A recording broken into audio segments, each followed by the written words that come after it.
નમસ્કાર વિદ્યાર્થી મિત્રો, આજે આપણે ધોરણ 6માં એનસીઈઆરટીના નવા અભ્યાસક્રમ મુજબ જે ગણિત પ્રકાશ આવેલી છે તેમાં પ્રકરણ 1 છે ગણિતમાં પેટર્ન. તો આજે આપણે જોઈશું પ્રકરણ 1. જો તમે મારી ચેનલ પર નવા હો તો સબસ્ક્રાઈબ કરજો અને હા, ચેનલને લાઈક અને કમેન્ટ કરવાનું ભૂલશો નહીં. હવે આપણે અહીં આપેલા છે પ્રશ્ન. એમાં પ્રશ્ન 1 છે, શું તમે એવા અન્ય ઉદાહરણો વિશે વિચારી શકો છો જ્યાં ગણિત આપણને આપણા રોજિંદા જીવનમાં મદદ કરે? તો નીચે મેં જવાબ આપેલો છે. રોજિંદા જીવનના એટલે કે આપણે જે ઘણા કામો કરતા હોય છે તેમાં ક્યાં ક્યાં ઉપયોગી છે તેના ઉદાહરણ મેં નીચે આપેલા છે. પહેલું છે ખરીદીમાં. વસ્તુઓના ભાવ, ડિસ્કાઉન્ટ અને બાકી રૂપિયા ગણવામાં આપણે જ્યારે બજારમાં જતા હોય છે ત્યારે જરૂર પડે. સમય માપવામાં તો ઘડિયાળ જોવી, સમયપત્રક બનાવવું. ત્યારબાદ છે રસોઈમાં. સામગ્રીનું માપ અને પ્રમાણ નક્કી કરવામાં, એટલે આપણે રસોઈ બનાવતા હોય ત્યારે કેટલી માત્રામાં સામગ્રી લેવી છે તેમાં પણ ગણિતની જરૂર પડે છે. બેન્કિંગમાં એટલે કે આપણે જ્યારે બેંકના કામમાં જતા હોય છીએ ત્યારે વ્યાજ, બચત અને ખર્ચનો હિસાબ રાખવામાં. ત્યારબાદ છે માપમાં. લંબાઈ, વજન, ઊંચાઈ અને અંતર માપવામાં આપણે રોજિંદા જીવનમાં ઉપયોગી થાય છે.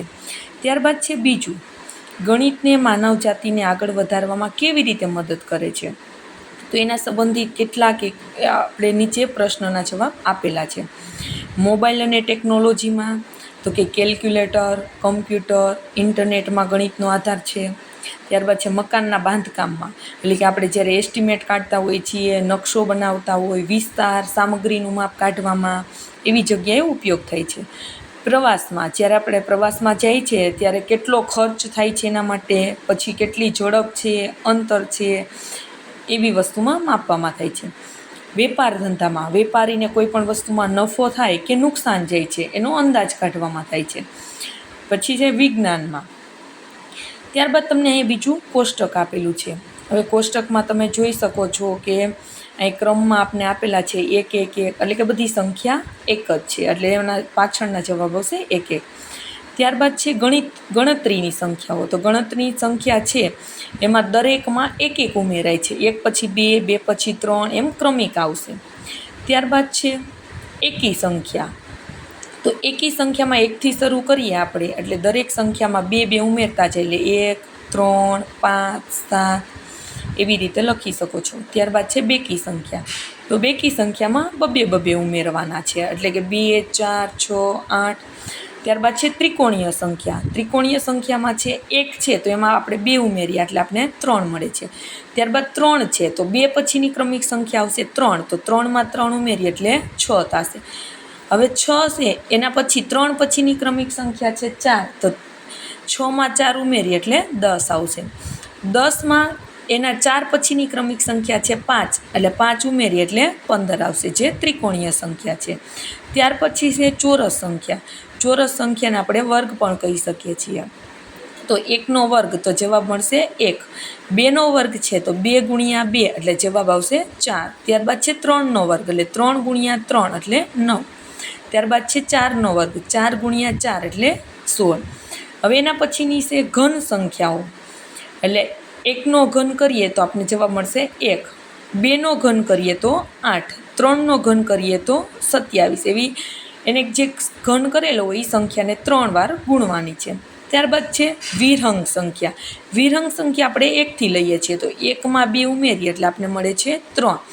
હવે આગળની 2 સંખ્યાનો સરવાળો કરવાનો છે, તો 2માં 3 ઉમેરીએ એટલે આપણને મળશે 5. ત્યારબાદ છે 3માં 5 ઉમેરીએ એટલે મળશે 8. એવી રીતે આગળની 2 સંખ્યાનો સરવાળો કરતા જઈએ એટલે આપણને વિહંગ સંખ્યા મળશે. ત્યાર પછી છે 2ની ઘાત. હવે 2ની ઘાતમાં તમે 2 રીતે કરી શકો છો. એક રીતે છે 1ને 2 ગુણ્યા કરીએ તો આપણે 2 મળે, 2ને 2 ગુણ્યા કરીએ તો 4 મળે. પછી બીજી રીતે આપણે કરીએ કે 2ની 0 ઘાત એટલે આપણે 2 મળશે, 2ની 1 ઘાત એટલે 2 મળશે, પછી 2ની 2 ઘાત એટલે 4 મળશે, 2ની 3 ઘાત એટલે આપણે 8 મળશે. એવી રીતે 3ની ઘન છે, 3ની ઘાત છે, એમાં પણ આપણે એ રીતના કરી શકીએ છીએ. ત્યારબાદ છે પ્રશ્ન 2. તમારી નોટબુકમાં કોષ્ટક 1ની દરેક શ્રેણીને તે શ્રેણીમાં આવતી પછીની 3 સંખ્યાઓની સાથે ફરીથી લખો. દરેક શ્રેણી પછી તમારા પોતાના શબ્દમાં લખો. શ્રેણીને સંખ્યાઓ બનાવવા માટે નિયમ શું છે? તો આપણે અગાઉ જે કોષ્ટક હમણાં બોલ્યા હતા એના આધારે તમે લખી શકો છો. ઉપરના કોષ્ટક ઉપરથી તમને ખબર પડી જશે કે 1 પછી બધી જ સંખ્યાઓ 1 જ આવશે. ત્યાર પછી ગણતરીની સંખ્યામાં છે, તો ગણતરીની સંખ્યામાં છે કે એમાં તમામમાં એક ઉમેરતા જવાના છે. એટલે કે 1માં 1 ઉમેરો તો 2, 2માં 1 ઉમેરો તો 3, એવી રીતે 7માં 1 ઉમેરો તો 8, 9 અને 10. ત્યારબાદ છે એકી સંખ્યા. એકી સંખ્યામાં છે તો કે 2 2 ઉમેરતા જવાના. 13 પછી 2 ઉમેરો એટલે 15, પછી 17, 19. બેકી સંખ્યામાં પણ 2 2 ઉમેરવાના છે. 14માં 2 ઉમેરો તો 16, 16માં 2 ઉમેરો તો 18, 18માં 2 ઉમેરો તો 20. ત્યારબાદ છે ત્રિકોણીય સંખ્યા. તો ત્રિકોણીય સંખ્યામાં છે 1માં 2 ઉમેર્યા હતા આપણે 3 મળ્યા, 3માં પાછા 3 ઉમેર્યા હતા આપણે 6 મળ્યા હતા. આગળ આપણે કોષ્ટકમાં જોયું એ પ્રમાણે. હવે 6માં 3 પછીની ક્રમિક સંખ્યા છે 4, તો કે 6માં 4 ઉમેરો એટલે આપણે 10 મળશે, અને 10માં 5 ઉમેરો એટલે આપણે 15 મળશે. એના પછીની છે અહીં ત્રિકોણીય સંખ્યા. જો તમને સમજાય નહીં તો ઉપરના કોષ્ટકથી તમે જોઈ શકો છો, જે આપણે સરળતાથી સમજાતા એ રીતના. ત્યારબાદ છે ચોરસ સંખ્યાઓ. તો ચોરસ સંખ્યામાં આપણે 1નો વર્ગ, 2નો વર્ગ, 3નો વર્ગ એ રીતે કર્યા હતા. એટલે કે 1નો વર્ગ 1 થાય, 2નો વર્ગ 4, 3નો વર્ગ 9, 16, 25, 36, 49, તો 7 7 49, એટલે 88 64, 90 81 અને 10 10 100. એ રીતના તમે લખી શકો છો. પછી છે ઘન સંખ્યાઓ. તેમાં આપણે જોઈશું 1ની 3 ઘાત એટલે 1, 2ની 3 ઘાત એટલે 8, 3ની 3 ઘાત એટલે 27, 4ની 3 ઘાત. એવી રીતે તમે આગળ લખી શકો. તમને 6 સુધી આપી, 7ની 3 ઘાત એટલે 343, 8ની 3 ઘાત એટલે 552, અને 9ની 3 ઘાત એટલે 729. ત્યારબાદ છે વિરહંગ સંખ્યાઓ, જે આપણે જોઈ ગયા. આગળની 2 સંખ્યાનો સરવાળો કરવાનો. અહીં આપેલા છે તમને 13 ને 21નો સરવાળો કર્યો એટલે 34, ત્યારબાદ 55 અને પછી 89. ત્યારબાદ 2ની ઘાત છે. 2ની ઘાતમાં આપણે શું કરશું? 2ની 0 ઘાત એટલે 1, 2ની 1 ઘાત એટલે 2, 2ની 3 ઘાત 8. એવી રીતે આગળની તમારે જોતું જવાનું છે અને પછી લખતું જવાનું. 3ની ઘાતમાં પણ આપણે એ રીતના જ જોઈશું. 3ની 0 ઘાત એટલે 1 મળશે, 3ની 1 ઘાત એટલે 3, 3ની 2 ઘાત એટલે 9, 3ની 3 ઘાત એટલે 27. એવી રીતે તમારે આગળની ઘાત જોતું જવાનું છે. એ 3ની ઘાત આવશે, જે આપણે આગળના કોષ્ટકમાં જોઈ ગયા. ત્યારબાદ છે કોષ્ટક આપેલું કેટલીક સંખ્યા શ્રેણીઓ ચિત્રાત્મક રજૂઆત. તો અહીં મેં કોષ્ટક આપેલું છે, કોષ્ટક ઉપરથી તમે જોઈ શકો છો, અને બાજુમાં જે તમને ચિત્રાત્મક રજૂઆત કરવાની કીધી છે તે મેં બાજુમાં દર્શાવેલી છે. હવે અહીંયા આપણે પહેલેથી આપેલું છે કે 1 1 1, તો પછી આગળ પણ જવાબમાં આવશે 1 1, જે તમે ચિત્રાત્મક રીતે રજૂ કરી શકો. ત્યારબાદ છે 1 2 3 4 5 6, એ આગળનું તમે કરી શકો છો. અહીં મેં કોષ્ટકમાં આ રીતના તમને આપેલી છે બધી. છેલ્લે તમને ઘન અને જે સંખ્યાઓ છે તે બધી દર્શાવેલી છે. હવે આપણે જોઈશું કે પેલું, તમારી નોટબુકમાં કોષ્ટક 2ની સંખ્યા શ્રેણીઓ ચિત્રાત્મક રજૂઆત નકલ કરી અને દરેક શ્રેણી માટે તે પછીનું ચિત્ર દોરો. જે આપણે આગળ ઉપરના કોષ્ટકમાં જોયું હતું એ પ્રમાણે તમે જોઈ શકો છો, અને તમે દોરી પણ શકો છો તમારી નોટબુકમાં. તમને જો ન સમજાય તો તમે આગળથી ઉપરનું કોષ્ટક સ્ક્રોલ કરીને પાછું જોઈ લેજો. અને આ ત્રિકોણાત્મક સંખ્યા જે આપેલી છે, પછી ચોરસ સંખ્યાઓ આપેલી છે, ઘન સંખ્યાઓ આપેલી છે. અને ચોરસ સંખ્યાઓમાં જો એના પછીનું 25 પછી જે સંખ્યા આપણે 36 મળતી હોય છે, તમે આડી અને ઊભી હરોળ જોઈ શકો છો. આગળની સંખ્યામાં 5 કરેલી છે, તો એના પછી તમારે 6 કરવાની. અહીંયા ઘનમાં પણ એ રીતના જ આપેલું છે. આગળમાં 125 છે, ત્યાં તમને 5 આડી એટલે લંબાઈ, પહોળાઈ અને ઊંચાઈ પ્રમાણે જે 5 5 લાઈન આપેલી છે, એ તમારે અહીંયા 6 6 લાઈન કરવાની છે. જો તમને ન સમજાય તો બાજુમાં કોષ્ટક ઘનનું આપેલું છે, એ કોષ્ટક પ્રમાણે તમે ઘનમાં જોઈ શકો છો. ત્યારબાદ છે તમારી નોટબુકમાં પ્રશ્ન 2, 1 3 6 10 15 ને ત્રિકોણીય સંખ્યાઓ શા માટે કહેવામાં આવે છે? 1 4 9 16 અને 25 ને ચોરસ સંખ્યાઓ અથવા તો વર્ગો શા માટે કહેવામાં આવે છે?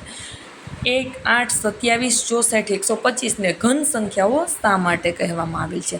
તો આ બધી તે સમભુજ ત્રિકોણ બની શકે, એટલે કે એ ત્રિકોણીય સંખ્યા કહેવાય છે. ત્યારબાદ છે એ સંખ્યાઓમાંથી સમભુજ ચોરસ બનાવી શકાય છે, એટલે એ ચોરસ સંખ્યાઓ કહેવાય છે. અને ત્યાર પછીનું છે તે ઘન સંખ્યાઓની રીતે ગોઠવી શકાય છે, એટલે એને ઘન સંખ્યાઓ કહેવામાં આવે છે. ત્યાર પછીનું છે ત્રીજું. તમે નોંધ્યું હશે કે 36 એ ત્રિકોણીય સંખ્યા અને વર્ગ સંખ્યા બને છે, એટલે 36 ટપકાઓને ત્રિકોણ અને ચોરસ બંનેમાં સંપૂર્ણ રીતે ગોઠવી શકાય છે. તમારી નોટબુકમાં આને દર્શાવતા ચિત્ર બનાવો. તો અહીં તમે જોઈ શકો છો, મેં ચિત્ર બનાવેલા છે, તમે પણ એ રીતના ગોઠવી શકો છો. 36ને ત્રિકોણની રીતે ગોઠવી શકાય છે અને 36ને ચોરસની રીતે ગોઠવી શકાય છે, એટલે જે સમભુજ ત્રિકોણી છે. હવે આપણે જોઈશું પ્રશ્ન 4. નીચે આપેલી સંખ્યા શ્રેણીને તમે શું કહેશો? તો અહીંયા તમને શ્રેણી આપેલી છે. પહેલાં છે 1, ત્યારબાદ છે 7, એટલે 1 છે એની ફરતે 6 ષટકોણ રીતે ગોઠવેલા છે. ત્યારબાદ છે 19, તો પહેલાં 1 છે, ત્યારબાદ 6 ગોઠવેલા છે અને એના ઉપર ફરતે પાછા 12 ગોઠવેલા છે. તમે જોઈ શકો છો, આમાં એ ષટકોણની રીતે ગોઠવેલા છે. અહીંયા તે કીધું છે કે તે સાચું છે, તેમને ષટકોણીય સંખ્યા કહેવામાં આવે છે. શું કામ? તો કે ષટકોણની રીતે ગોઠવેલા છે, એટલે એને ષટકોણીય સંખ્યા પણ કહેવામાં આવે છે. અને આ શ્રેણી તમે તમારી નોટબુકમાં પણ દોરી શકો છો. તો આ પહેલું છે એમાં 1 ટપકું છે. હવે 1માં આપણે 6 ઉમેરીએ એટલે કેટલા થાય? તો કે 7.